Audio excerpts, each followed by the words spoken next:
Tonight we'll go back in time to seasons past, when 22 men graced the rugged fields of yesterday, fighting for one more first down, one more yard gain, one final score that would bring victory after 60 minutes of battle on the gridiron. Tonight we'll explore the world of Gridiron Greats.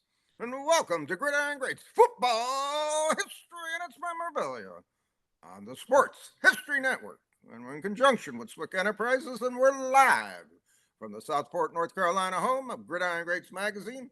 I'm Bob Swick, publisher and editor of Gridiron Greats magazine, and I'll be your host for the show. Gridiron Greats is the only publication in America that focuses upon the history and memorabilia of the North American football game since its inception in 1869. We cover 150 plus years of football history and memorabilia, and you can find us on the web at gridirongreatsmagazine.com. It is at this time I would like to introduce my co-host. He's a senior contributing writer to Gridiron Greats magazine, a football memorabilia historian, specializing in pre-World War II items, in particular Red Grange, and also Seattle Seahawk items, in particular Steve Largent. Yes.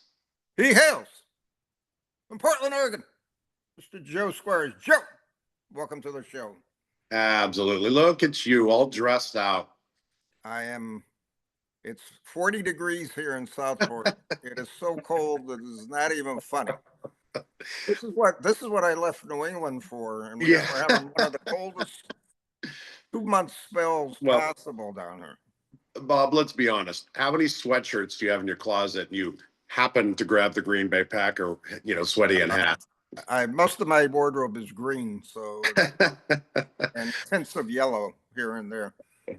But I got to start off by saying I've endured a lot of football games over the years that were lopsided. Yep. And I just have to comment that was probably one of the most poorly played Super Bowls by one team compared to the other. And it was almost like either the Chiefs got food poisoning the night before, or they didn't sleep the night before, or they were drunk out of their minds the night before. I have never seen a more poorly played game by a team 15-2 in my lifetime. I just gotta say that. When the Patriots lost their undefeated season, at least that game was a challenge out there. Yeah. But this game, from the first, play on, literally, was just a debacle in the making. Yeah. It was bad. It was bad. And other people bring up another boring Super Bowl when Seattle took the Broncos to the woodshed in 2013. Right. But to me, that was one of the best Super Bowls I've ever seen in my life. Yeah, I can get that. I understand that as far when it's your team shoveling the coal into the engine. This is amazing. Yeah, because I remember a friend of mine like, God, this is a little lopsided. Don't you want it to be closer? I'm like, hell no. No, I want this thing done by the start of the fourth quarter. I love this. No. Oh, I agree. I have no problem seeing the Packers plummet another team, and it's 35-0 at halftime. That's fine with me. Yeah. But again, the biggest game of the season, 126 million people watching, and I know we were over a neighbor's house here who had a Super Bowl party, and the hardcore guys were in one room watching the game, and the ladies and a few other guys were just fooling around the other room, just watching on and off. Which room were you in? I'm just setting the picture. Oh, it was like a den room where the bar was, and. It was bad to the point that the guest started pouring bourbon after the first quarter rather than the end of the fourth quarter, which was not a good situation. That was not good it wasn't good for me. There were a couple other guys there, so it didn't end well. But anyways, the game itself. Yep. Your thoughts, Joe? So I always just say, because whenever people are like, the Seahawks Super Bowl against the Patriots, where Malcolm Butler intercepted that slant pass, to basically, pin the game. Whenever people like, that was a bad play by the Seahawks. Right. And I'm like, Actually, I would say that's 80% a really good play. I mean, as bitter as that was, I'm like, you have to give a nod to an amazing defensive play. Right. Because they talked about that inside slant, et cetera. So I mean, and I would apply the same lens to this game.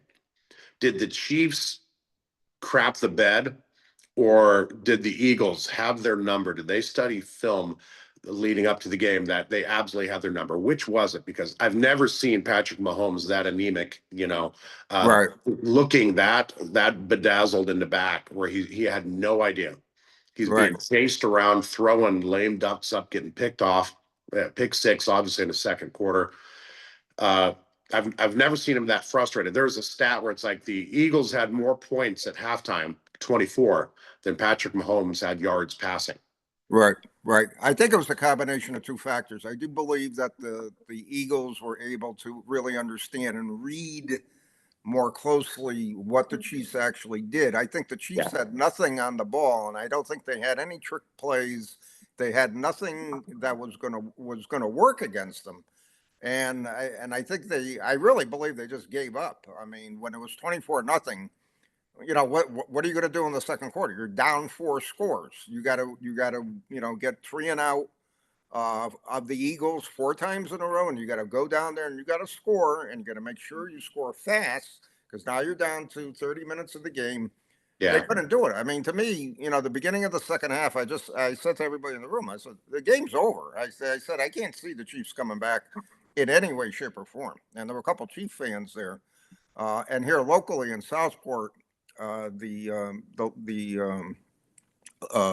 person who owns a beauty salon in town, or hairdressing salon in town, her grandson is Noah Gray. So there's a lot of Chiefs fans down here because of Gray and because of his grandmother, who's well known in town, so on and so forth.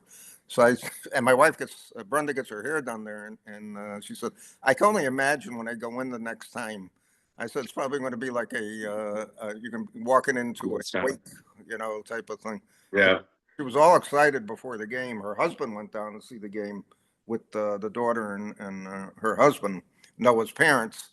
And boy, what a disappointment that was. And Noah did not look good in the game at all. I think he had one It's catch. not like the Chiefs haven't been here before. You can't really chalk this up to jitters.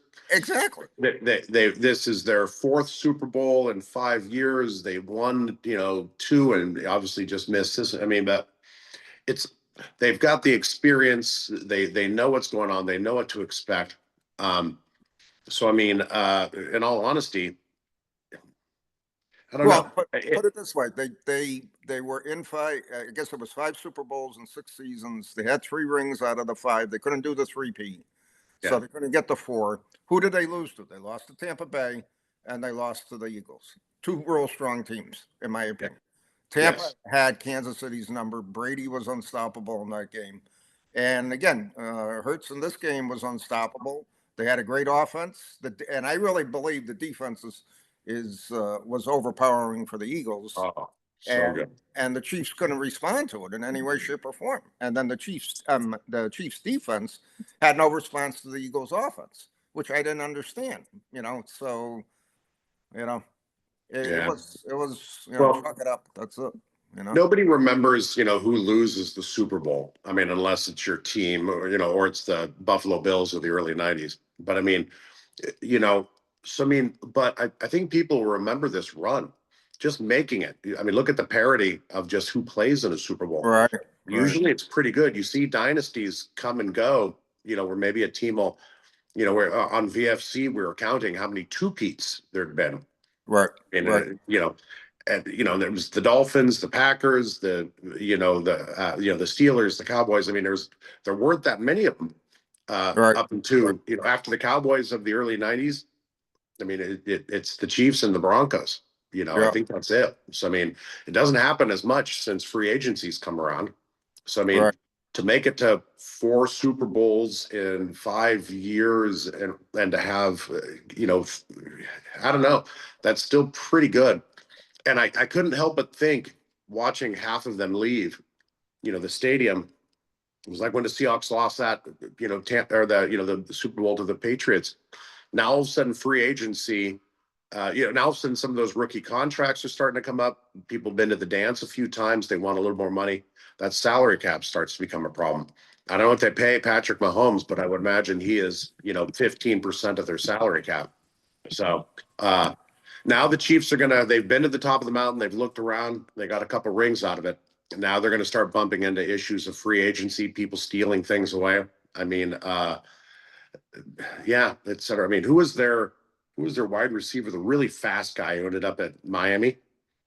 Tyreek Hill.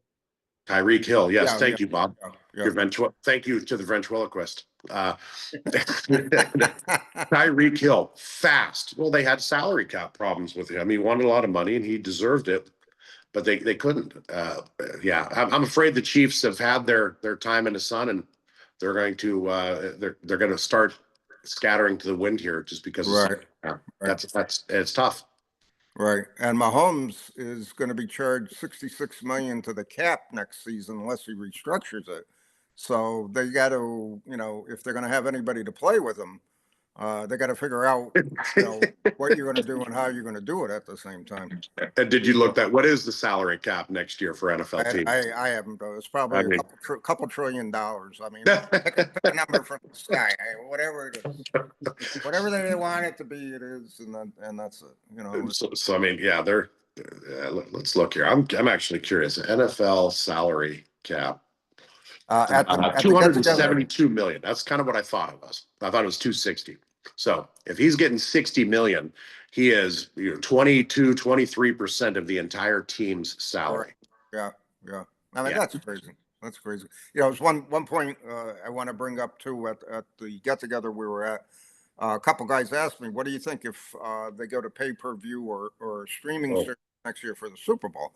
I'll say they're pretty stupid if they're going to do that because people aren't going to want to watch NFL football and have to subscribe to 4 or 5 different services just to watch the games they want to watch. They'll probably say, "That's it, keep it." Couldn't agree more. So they better realize they're pushing the envelope on a lot of things as far as the Thursday night prime, the Peacock Network game that they had, the Netflix game. Yep. I mean, it's So Bob, I will ask the last question. I mean, just as a person who's been following football most of your life, all your life, back when you were a young 7-year-old mustachioed, captain, going games with your dad. Whenever I think of you as a 7-year-old kid, it's always with a mustache. I did not have one. I did not have one at the time. So, what did you think of the halftime show, my friend? I can't publicly comment with verbiage that would be acceptable to the family. I really thought it was poor in taste. I don't know who they're marketing it for. They're not marketing it at people my age bracket or anyone in the room that was watching the game. We basically just didn't bother watching it, type of thing. And again, I get what they do in a way, but I don't understand why they really are so hell bent on their focus on the most extreme thing possible. From Janet Jackson losing her top that day to everything else that we've seen in these Super Bowl shows. It just, to me, it's poor taste. I said that at the at our get together. I said I would love to see a college band play halftime at the Super Bowl again. I would love to see that. I think it would be great. I think it would be invigorating. Great. Well, one contrary thing, I was 100% supportive of Janet Jackson's wardrobe malfunction. That's me. I'll take that every year. But yeah, I was sitting next to a friend's 15-year-old son at the halftime at our party, and I'm like, what's he saying? What was that? What is this a good song? And he just kept, and he was kind of singing it. I'm like, what's the lyric? No, I mean, what? He's like, I don't know. I just kind of mumble along. I'm like, okay, because I can't understand any of it either. Yeah, so I could.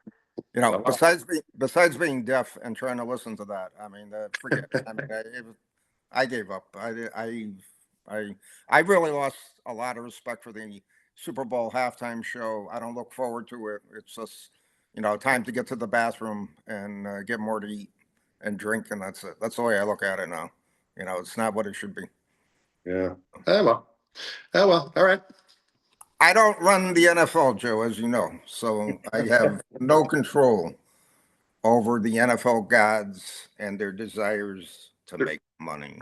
I guess I just always assumed there was somebody you reached out to. You had Goodell. You had Goodell on text. Yeah, I don't think he likes me, so that's all right. Anyways, our special guest is here, and I'd like to introduce him to our audience. He's a native New Orleanian who has been collecting New Orleans sports-related memorabilia for over 45 years, starting when he was just 5 years old. His grandfather was an original New Orleans season ticket holder in 1967. His parents had tickets throughout his younger years, which led to a deep connection to the team. He and his older brother would attend local card shows in the early 1980s, as well as training camp practices and coaches' shows. About 20 years ago, he decided to focus his collection on anything and everything vintage football, including the New Orleans Saints of the NFL, the New Orleans Breakers of the USFL, and his alma mater, LSU, and build a man cave dedicated to his collection. With his job providing him with the ability to travel across the country, he has visited many card shops and attended regional card shows in various areas. He's on a quest to collect every pre-1988 card memorabilia or our oddball New Orleans Saints item, and has been able to accumulate what he believes to be the largest vintage Saints collection other than the team's Hall of Fame. God. He just recently started selling vintage extra items at local card shows for fun and to expand the local knowledge and importance of these historical vintage items. He's attended the Nationals 3 times, was a sports writer for 3 years, as well as interned with the LSU Sports Information Department while he attended LSU. At this time, I would like to welcome to our show our special guest, Mr. Kris Troncoso. Kris, welcome to the show. Thanks for having me, guys. Appreciate it. Do we have any more time left in the show after that intro? Jeez. What's going on? I gotta start off, Kris, by asking, how'd you get interested in football and collecting football items? Yeah, it's really the language of the men in our family. I mean, when we get together, it's not so much how's your job or how's your family. It's what about those Saints, right? And that's really the local flavor here. There's only one team. There's only been one team for years. Yeah, we had the Jazz in basketball. Yes, we have the Pelicans now, but we never had a baseball team in the market. Maybe other than the Pelicans way back in the 50s and early 1900s. But the Saints are the only game in town. And so with my grandpa having tickets way back in the day, my parents then having tickets, it's just kind of in the blood. And so that just kind of took off. And been a passion and a hobby of mine since. That's great. Kris, I read your bio before. First, thanks for being on the show and for agreeing to have a sense of humor. I read your bio before the show, and hearing Bob read it, I was just sitting there shaking my head. You and I have the same autobiography practically, where it's like, parents, season ticket holders, started going to games with my dad when I was like 8 or 9. And then, when they gave up the tickets, I took over the season ticket holder, from my mom. I absolutely love that. I have a photo somewhere of me going to the grand opening of a sports store here locally called G.I. Joe's, where Steve Largent was doing an autograph signing open store. I mean, the team, it was the only thing in town, like you said, and that team became your passion, your love. Yeah. That, man, the pictures you sent of your man cave, just impressive. It's always fun to like, all right, you're a Saints fan. Let's see what you got. You did not fail to impress. I was looking at those last night. I'm like, oh my. You've even got the green turf down in your room. Yeah, I'd like to say I'm inside the helmet. As you can see, the paint job, it's literally down to the Lowe's color scheme and oh, no kidding. The AstroTurf, two touchdown, 2 end zones on either side of the room. I didn't even notice that. That's funny. Yeah, and literally was from I was 5 years old, Joe. My dad had a sporting goods store that he opened when I was 5, and one of the things he did back in the day was he brought in Tony Galbraith and Tommy Myers, which were old 70s Saints players. Oh yeah. To do meet and greet, sign autographs and whatnot. So literally that was the entree of my first autographs ever. And to know, that these folks were accessible, and then just kind of really took off from there. And normal. I gotta ask, where is this man cave? This looks like it's in an attic of some sort, just from the beam run down middle. Okay, so second floor above garage kind of thing. That's the deal. And when I bought my house, that was the make or break. It was the rest of the house is my wife's. I have to make sure we can build out a man cave. So this is the I second saw the attic and I went for it. This is the second man cave I've seen, but I really figured it out on the first one I looked at.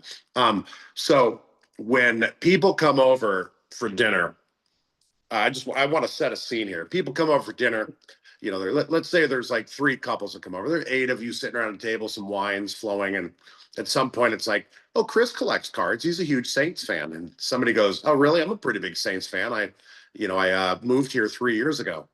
And then your wife goes, Kris, show him the room. What? Just give me the swath of reactions as people walk up the stairs. You open that door and take it away. It's usually a lot of 4-letter words. It's mostly times the guys are whoa. That's not one of the 4-letter words, by the way, but whoa. I had no idea. And then it's more of a, oh, I used to have that. Oh, I always wanted that. That's cool. Man, I can't believe you have this collection. Those kind of things. The ladies, their reaction is typically like, I think you're a borderline hoarder. Not exactly sure if you have a problem or not. Totally different conversations, but I think going away, it's usually like, man, I had no idea. And so actually I've had friends reach out because they've seen that and go, hey man, I see something, I'm at a flea market, I'm at a thrift shop, I'm at a card show. Hey, is this something you have? Can I get it for you? And I've actually, had folks kind of be headhunters for me on stuff. Oh, yeah. Because they've seen what I have, Yeah. I think between being on, some chat rooms and this show where people just hear, Largent, every time the captain introduces me, I'm the same. Probably once a month I get someone who's, hey, check this out. And it's pretty cool to have that and to have people out there looking for you. But man, oh man, this one, that was an impressive man cave. That's pretty good. Appreciate it. The challenge when you're a Saints collector is that they were so bad for so long and never had really those marquee players. We wanted the Terry Bradshaws and the Joe Greens and the Staubachs, but there was never that player, right? Until you got into the late 80s and then obviously into the Drew Brees era. Yeah. So the scarcity in which, they didn't make a lot of Saints stuff. We were, when you look through a catalog, everything was Pittsburgh Steelers, Cowboys, those major teams. Saints stuff just doesn't exist. One, because they were not good, but they just didn't make a lot of it. So the rarity of it, to be a Saints collector is pretty difficult when you're looking really at a national scale, because there's just not a lot of people that wanted to root for a perennial loser. It's just, they weren't into it. So that paper bag over the head with who dat, it is burned in my mind for many years. And the Seahawks were bad. I mean, when they started, but how many winless seasons did the Saints have? It was just one, wasn't it? Winless, yes, in the early 80s. Yeah. Okay. Yeah, there was only one. They had one win. They had one win that year. Again, they beat the Jets. Okay. 81, I believe. But yeah, they didn't have a winning season until 87. Didn't win a playoff game till 2000. Wow. So I mean, and then the Drew Brees era started in 06, and since then it's just been, it was golden age, but we're rapidly descending back to mediocrity. Not even that. I mean, we're cellar dwellers right now, but We just hired our new coach today, Kellen Who Moore. knows? Who knows? Maybe they'll trade for Geno Smith to the Seahawks in the offseason. Who knows? Count your blessings. That's right. Kris, I got a quick question off script, and I've always been curious about this. In your travels throughout the country, when you went to card shops or whatever, how much actual Saint items did you actually find or see besides cards? Not so much cards, but like memorabilia, pennants, stuff like that, programs, things like that. Yeah, pennants, pins, tickets, posters. I mean, you name it. Anything that has that old logo or anything really pre-88. So Saints started in 67. 88 is the mass production years, as everybody knows. So really that sweet spot between those 21 years is all the stuff I've been really searching for and trying to get. It's really a mixed bag. I will tell you, I never walked away empty-handed at any card shop.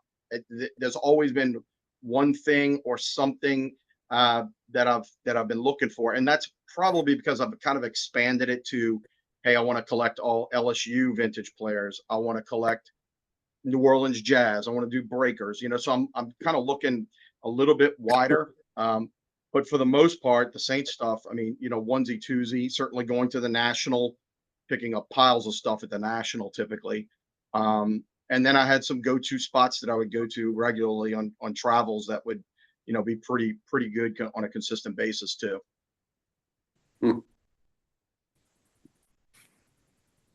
So, Kris, let us, if you can, let's get into your top 6 items of your collection. Let's see what they are. Sure.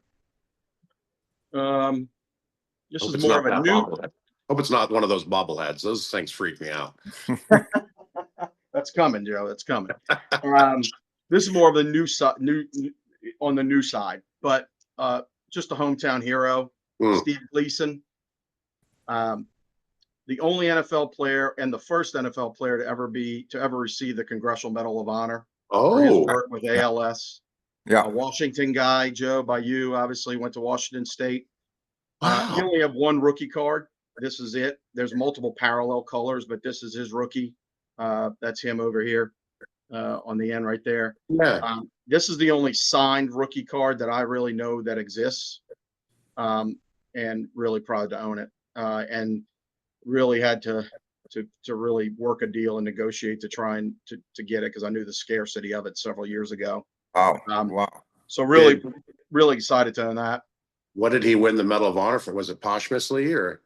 No, he's still alive. He is one of the longest living ALS afflicted individuals really since he got diagnosed. And, there's a statue outside the Superdome for him. He was responsible for the block punt of the rebirth game when they opened up the Superdome after Hurricane Katrina. I was at that game. The guy is an absolute hero, and the work he's done with ALS with robotics and voice activated communication, getting things passed through Congress to support, for health plans to cover some of these things for ALS victims. They saw fit to give him a Congressional Medal of Honor, which is kind of cool. The U.S. Mint then came out with these that you could actually buy from them. This is 2019 replica Medals of Honor commemorating Steve. So real proud to own a couple of those things. The previous gentleman you had on one of your podcasts with the 77 Topps Mexican. Right. One of the things when he got into some of the subsets, he got into the 68 Topps test patches the Topps test team patches. Yep. Wow. Real excited to have the Saints version. There's cool. not a lot of these. Saw that, floating around. Those are rare. They're definitely There's only one that I know of that's graded higher. And I really actually didn't buy it. I bought and got it graded just because I didn't want to mess it up. I just wanted to encapsulate it just to make sure I didn't bend it and destroy it. But that's something I'm really proud of. I saw that in one of your photos and I didn't know what it was. And I was trying to zoom in. I'm like, oh my gosh, I've never seen that. Really colorful. That looked cool. Yeah. They came out that year, 68 came out with the patches. And then they came out, you've seen these, the team photos. Yeah. These aren't as rare. You can find the team photos. The patches are of any team. extremely difficult to Yeah. find. And Interesting. it was cool is the colors, Joe. You know, if you find the Raiders one, it's kind of pink and red and green. It's really weird colors, but Yeah. I really like it. It really it Kind of pops. reminded me of, like, you know, the colors you'd find in the football pencils. There you go. You know, I thought I grabbed the Saints one here, but I didn't. But I always just loved the colors of them. That patch really reminded me of it. Yes, and yes, these sit next to my desk in a coffee cup. These two guys here's one for you, Bob. That's Jimmy Taylor. That's Jim Taylor right there. Yeah. Saint Yeah. and LSU, so he's in a special spot in my heart. Yeah. And then obviously Billy Kilmer. And these are 68. These are called 68 champion cornflakes. Right. Okay. Again, Now, I don't know if you know the backstory. They were never on the champion cornflake boxes whatsoever. really? Yeah, and actually on VFC, we've had a couple of threads on what we think they are. Okay. One being a game, and it was a sheet in the game that eventually got cut up. But again, in a lot of the early Beckett stuff, Beckett guides and Beckett, you know, if somebody said, "Oh, these are from that particular brand of cornflakes," they went with it, even though evidence came years later that they were something different. And that's happened on a couple of the oddball stuff that they've investigated, and then they said that this was it, and that's it. So that you check on VFC some of the older threads on that. You know, you'll find it very fast. Yeah, and I saw this photo and I really liked that card. And I'm like, I don't know what that was. And that was one of my questions, but I noticed it was like IO 31 and Taylor was number 31. And then your IO 17 was Billy Kilmer. So I wasn't sure if the 17 went in numerical, like player by number or something. You know, Yeah, there's a few on eBay right now of various players. I'm not sure what the numbering system that they had on these. They're blank backed. So there's really not, you know, there's not a lot of detail. And what's it called again? Cornflakes? Champion cornflakes, 1968. Champion cornflakes, 68. God, good looking set. I really like the black border on that and just how colorful they are. That's really cool. The Kilmer's only been graded twice ever, and the Taylor's been graded about 7 times. So there's not a lot of them floating around, and if you can find them, definitely scoop those up. And we're going to say something very painful to Bob, but yeah, New Orleans Saint great Jim Taylor. Wow, that hurts, Joe. How's he looking? How's he looking at my weak heart here? So. How's he looking at Saints uniform? And you know, as luck would have it, you're all geared up and but yeah, is that how you describe him, Kris? Is like, yeah, this one's of New Orleans Saint, you know, Hall of Fame running back. Yeah. Mostly LSU great, right? By the time he got to the Saints, Taylor's an LSU great. By the time him and Horning made it to the Saints, Horning never played it down, even though he got selected in the acquisition draft, in the expansion draft. He was our first pick, never played it down. Tom Fears was the first coach, Hall of Fame. That's who brought, you know, Jim Taylor over. A couple of people, you know, Horning and Taylor got cut loose. You know, after some of those, you know, there he is. And this is, I was showing Kris beforehand, a early Sports Illustrated, the first Saints cover. Love it. That's a dagger to a Packer fan. Oh. And there's a lot of fans that want to bring back those original uniforms too. You know, you watch a Saints game now. I really wish they did. I mean, those uniforms are beautiful. They are really gorgeous uniform. Next items to show you, and you know, these, I saw this in your back, Bob, is our friends from the Williams portraits from '67. Yeah. Those are wonderful. And those are exceptionally rare. Especially for the Saints. They're not really excited to own those. Stumbled into them. I did some posts on VFC about it, and obviously read all the content, incredible content that you guys and others added to that story. Very hard to find. I can't find any other ones for the Saints. I'm still missing one player. That's kind of jumping ahead to, I know, you know, what's the Holy Grail? The Phil Vandersea 1967 Williams portraits for me.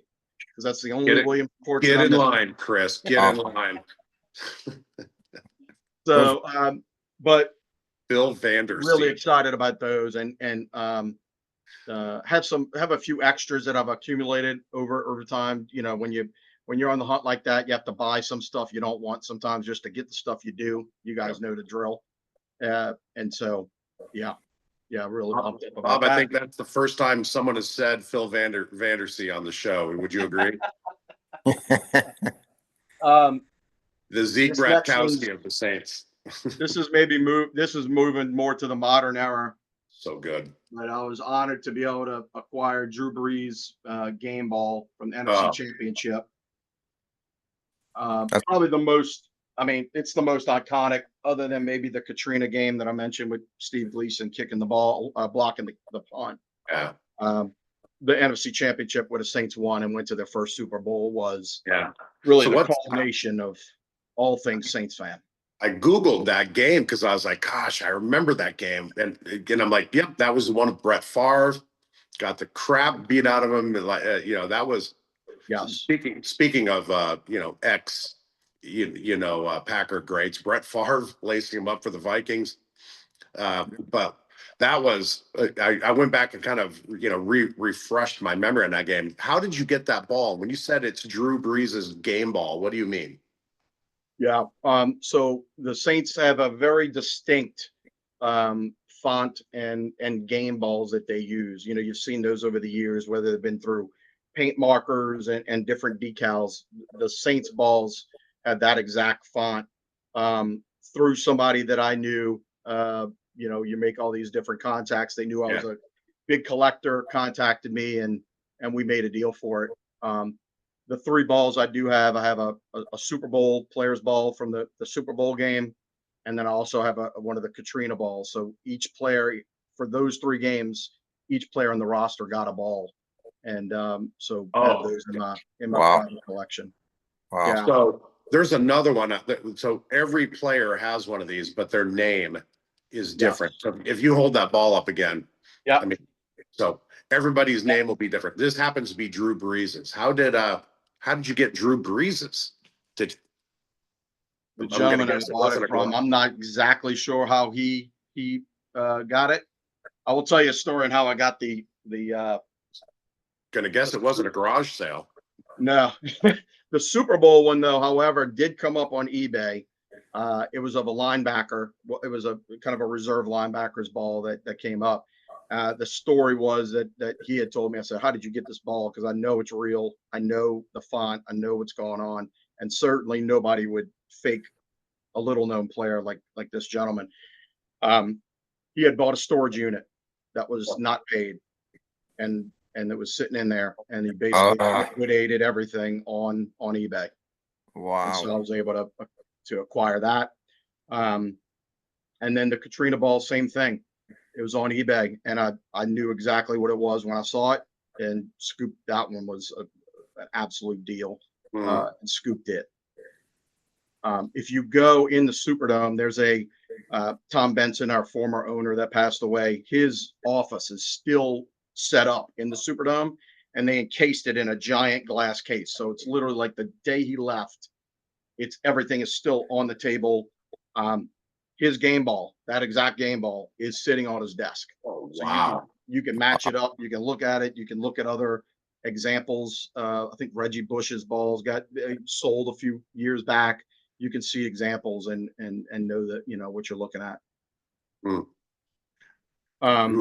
So that's some of the things I'd like to show you guys. Really, Bob and I were talking. One of the things I really focus in on my collection is in 1969, the Saints in preseason wore black helmets. Those were not approved by Pete Rozelle in the NFL at that time. So at the end of the preseason, the Saints were forced to get rid of those black helmets, go back to their traditional gold. But during that period, those 4 games or whatever that they played for the preseason, a lot of marketing material went out and a lot of pictures went out of them wearing the black helmets. So Saints stuff with black helmets automatically reads 69 preseason, and they're considered what they call the outlawed uniforms of the NFL. So anything 69 preseason is highly collectible. I don't have an actual helmet. The story goes with the helmets, they were all painted black. They actually gave those to their ACFL affiliate team called the Richmond Roadrunners. Yep. The Roadrunners took those helmets, painted them, put new decals, and used them for their minor league system. So not a lot of those black helmets really exist, original ones, and the few that have been enormous money. So you're kind of left picking up the pieces of bobbleheads and pennants and different things. So I figured I'd show you guys a couple of items on that are on the rarer side. Well, that's got to be hot to wear that black helmet with the gold logo instead.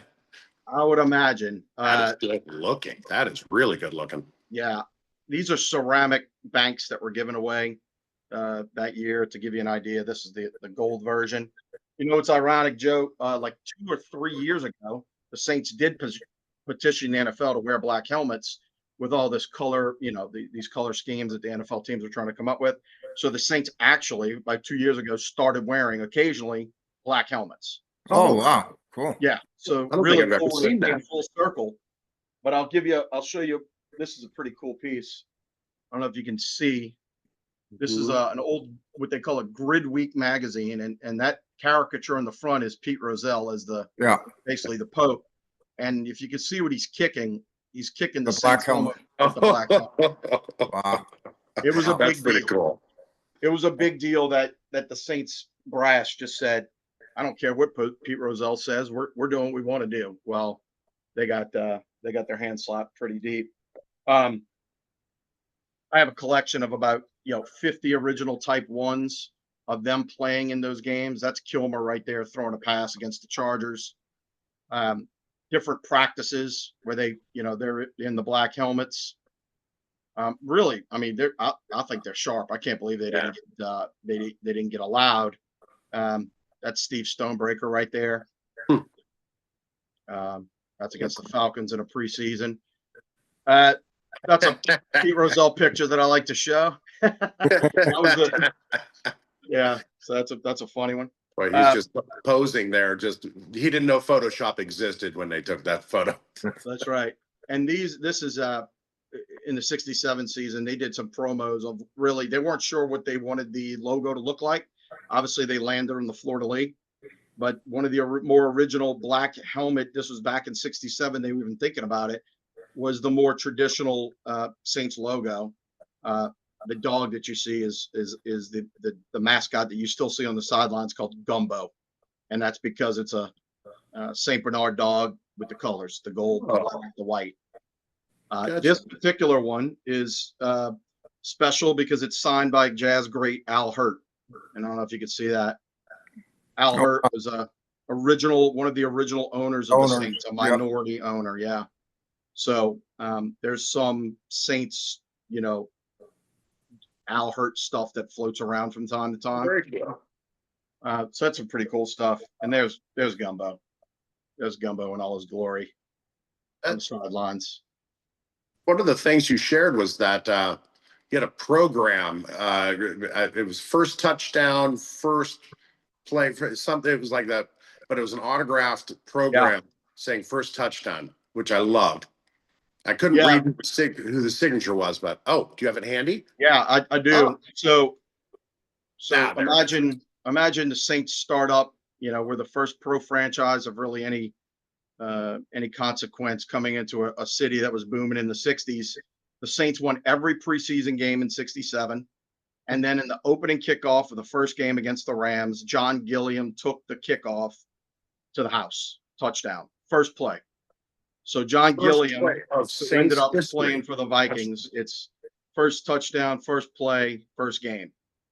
And I was fortunate to get John to sign that a few years back. He's still alive. Doesn't do a lot of signings because he's a lesser known, player, but was fortunate to get him to sign it. That's cool. Yeah. Okay. Wow. And I don't know if you could pick up that little circle that's right there too, on that cover. Yeah. What's unique to Saints programs, as you guys may or may not know, our history, obviously, with Mardi Gras. From 67 to 74, every Saints home program, when you open up the first page, has a doubloon glued to that page that they would throw off of Mardi Gras floats, but it commemorated that game. So it would be, Saints versus the Rams, Saints versus the Redskins, etc. So people bought a lot of programs because they wanted the whole set, right? They wanted the program, they wanted the doubloon. So that's something that folks are, always trying to complete that set. We talk about unique to the city, to the team. That's awesome. Yeah. A lot, there's a whole bunch of different doubloons and whatnot. Going back to the 69, there's a whole bunch of other things I'd like to show you guys. I know you don't like these guys. This reminds me of that Chucky movie. I don't know. Bobbleheads, huge collectible. This one's in the original box with the black helmet. Very difficult to find over the years in any kind of condition. If you do see them, pick them up. So those are important. These are called 69 Technograph. I'm sure you've seen different variations of this. Yeah. Blair's getting me, but that's a mini that they call the Technograph Mini. And they made a Black Saints Mini for that particular year. So that's a tough one to get. Those minis are very uncommon. I've seen them here and there over the years, but I never, and to see the black helmet, I had no clue that they would do a black helmet like that. Wow. The minis are, even the big ones, extremely thin plastic. Yeah. You touch the thing and it will crack. Right. This is a pretty cool one that I just popped out of the case for it, but I don't know if you guys can see these. Put gloves on when you handle those, Chris. Basically what these would pop onto your hubcaps of your bike. Yeah. So some of the more oddball black stuff that really exists out there. Chris, to change gears a little bit here. All this stuff, we'll get permission to share some of these pictures from you later, but sure. Your house, your upstairs is a warehouse. It's amazing to see the breadth of it. You can't have a collection like this without having some good stories about how you acquired it, or, what dark alley you met someone in to grab a hurricane, drink with, to swap money. What are some good stories of acquiring some of your collection? As a kid, I probably have about 2,000 different signed Saints cards that range from 67 all the way to nowadays, right? I still collect some of the modern stuff and like collecting that stuff. But really, I remember as a kid, it'd be like my dad would bring us to Thibodaux, Louisiana to watch the Saints training camp. Cajun land of Cajun land in the dead of August, where it's 100% humidity, everybody's sweating, and you'll be waiting by the gate for Ricky Jackson, Sam Mills, the Dome Patrol to walk through, and I would have my cards ready. And I knew those guys, just their faces, as soon as they would walk through, I would get them sign as many cards as they would possibly sign for me before I, walked away. Those are the memories more than late nights waiting for an eBay thing to end. It's that trips to, these business trips that I would go on to carve out time before I went home to go to the local shops and really dig through the stuff, get to meet people, understand what they may or may not have that's available. And then meeting folks like yourself, I think, this type of podcast, the VFC group, so a lot of times you feel like you're on an island when you're collecting the older stuff because of the prevalence of all the new. But in actuality, there's a lot of us out there. And as you meet these people, everyone is as passionate as us three. We see the stories, the family connections, the things these items conjure up, right? Memories of your family, your dad, your uncle, whatever. Totally. So, that's why I do it, and that's why I like it. It just it just brings all of that together at once. It's a time capsule. Yeah, I'm sure you look at some of these autographed cards and you can remember when you were a kid, you know, watching these guys walk down the alleyway in practice or walk off the field all sweaty and getting that autograph. I mean, that takes you back in time. It's a snapshot. Yeah. Yeah. These guys were giants, right? And especially when you see them, you know, I'm 50 now.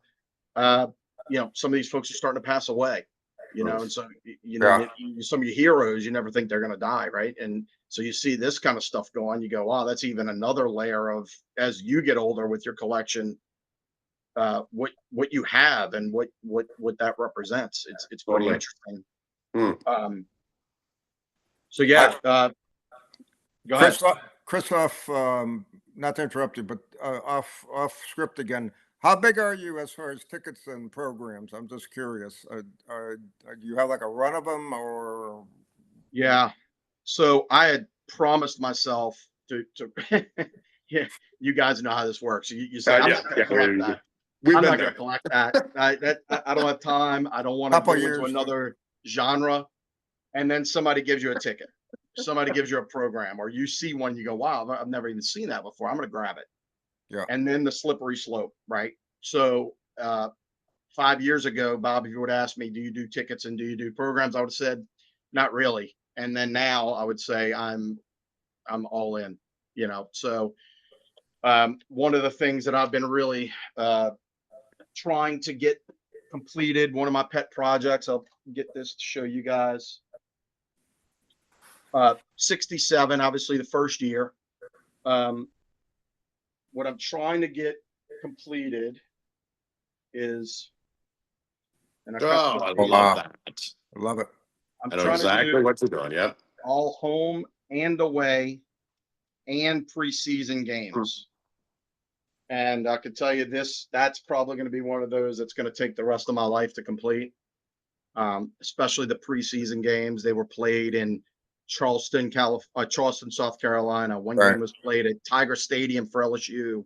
Yeah. One game was played in Shreveport, Louisiana, with 2,500 people there. So when those things do come up, and they do from very occasionally, they go for big bucks and very difficult to get. Last show I just shared a first ticket stub to the first touchdown Steve Largent caught. And it was autographed, and it was like you said, a friend pointed out to me on some obscure, you know, site I didn't usually look at, and I had to register to bid and got it. You know, I was like, interesting. Yeah, you know, and a rabbit hole, because for a while I was collecting every program of the Seahawks 1976 inaugural year. I think I made it 75% of the way through, and yeah, never mind. I need to sell this. And I know this is going to come as a shocker. There's a real thin market out there for 1976 Seahawks programs. I bet. Yeah, the ticket stuff. I had a guy come up to me at one of the booths about a year ago, and he said, "Hey, you don't happen to have a 1989 Saints home game against Dallas, do you?" I'm like, that's kind of a weird question. I don't know the significance. What can you tell me? What is the significance of that ticket? That's Troy Aikman's first start. First game. Yeah. And I did not know that. Lo and behold, I had a few of those, but I you know, like you said, it means certain things to certain people, and you might have three of them. You don't even know it, you know? Yeah, that's why I still feel very, very strongly that ticket stubs and programs are way undervalued. Especially a lot of ticket stubs. I've been seeing on eBay college all-star games out of Chicago from the 30s, ticket stubs going for $15, $20. And it just doesn't even make sense to me how they could be that inexpensive. They're so historical. There's so few of them out there. Yep. Here's the ticket stub I keep next to my desk. Very nice. 1924 Red Grange, 5 touchdowns against Michigan. I mean, how many of those are in existence? Think about it. I mean, they're minimal. 100 years old. They're 100 years old now. Yeah, and I just don't comprehend how the market doesn't understand the value of them. And you know, you got to a great example, somebody coming up and asking you, and you know, he could have been, he could have lied to you. He said, "Nah, it was just a game. I thought I would like to get the stub," and then Yeah. they realize, you know, that is a pretty historical game for Aikman's first start. You know, What a so nerd. What a nerd. Somebody collects Troy Aikman stuff. Loser. You know, the 2006 game that I mentioned about the Steve Gleason Katrina game, homecoming for a Superdome, that ticket specifically is extremely difficult to find because nobody wants to give it up. It was right, Chris Berman said it this week. It's the greatest football game he's ever attended. And to this day, it is for me as well, whether it's national championships, Super Bowls, by far, that was the best game I've ever been to. That's cool. But the value of that ticket is immeasurable because you never see them for sale. And so, now, what was, refresh my memory, what was the game did they play in Texas or something? They played on with a small crowd. One or two games that the Saints played in the interim. I vaguely remember that now. So yeah, San Antonio, you know, when it all happened, and San Antonio hosted some Saints games, and they played a lot of road games that year, right. while they had to repair the dome. But yeah, that Monday night, the lights were on. The Falcons, who were the bitter rival, came to town, and the rest is history. That really actually started. That was Drew Brees' first game as a Saint. I'm sorry, first home game as a Saint. Yeah. And catapulted him to the, you know, obviously what they ended up doing during his career. Right. So yeah, a lot of significance, and then obviously the Gleason angle too. Right. Right. That's I'm sure those San Antonio tickets are tough to come by. So because again, they probably didn't sell a lot, and you know, they played 4 games that year also at LSU Stadium outdoor. And they have programs and tickets associated with those that are not very easy to find, just because, you know, people were dispersed and just didn't attend the games. It wasn't a priority, you know. But yeah, those are out there. Oh, Kris, we're running out of time. I got to ask you a question, our last question that we normally ask all our guests. What advice could you give to a beginning collector? You know, and I think one of your other guests may have said this before. If you're getting into it and you're really passionate about, you know, looking at the vintage stuff, is if you see it, buy it, because you never know when you're going to see another one. I've passed on things that I thought, oh, that can't possibly be that rare, and then never seen one again. And so you always, you know, it's not about the ones you get. A lot of times it's the ones you don't have that keeps you awake when you're in, you know, our level of collecting and want to get into that. So if you see it, get it. I would say never stop the hunt.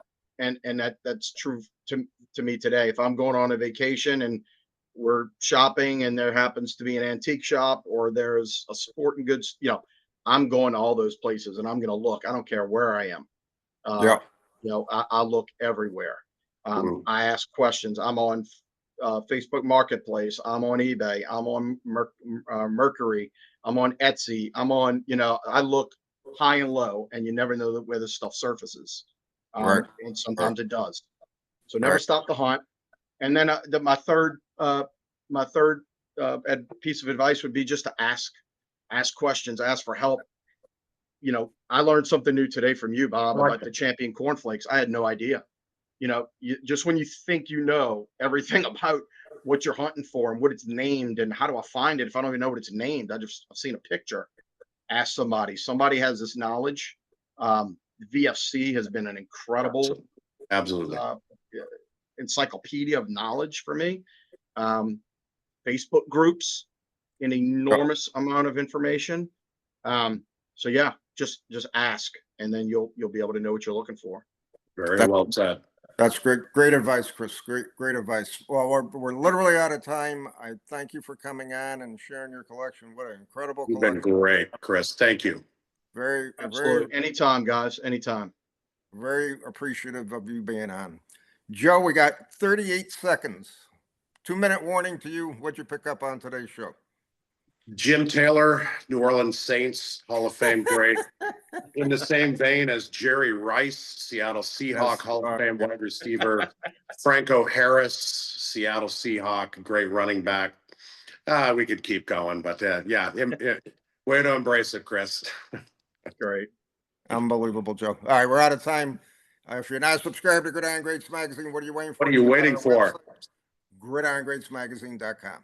We'll see you next time. Thanks for watching. Thank you, Captain. Thank you.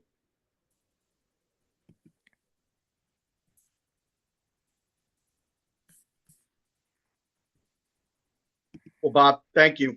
Okay. Thank you, Chris. Appreciate it. Okay. Take care. I'll email you. Thanks a lot. Okay, great. Thank you. Alrighty. Bye-bye.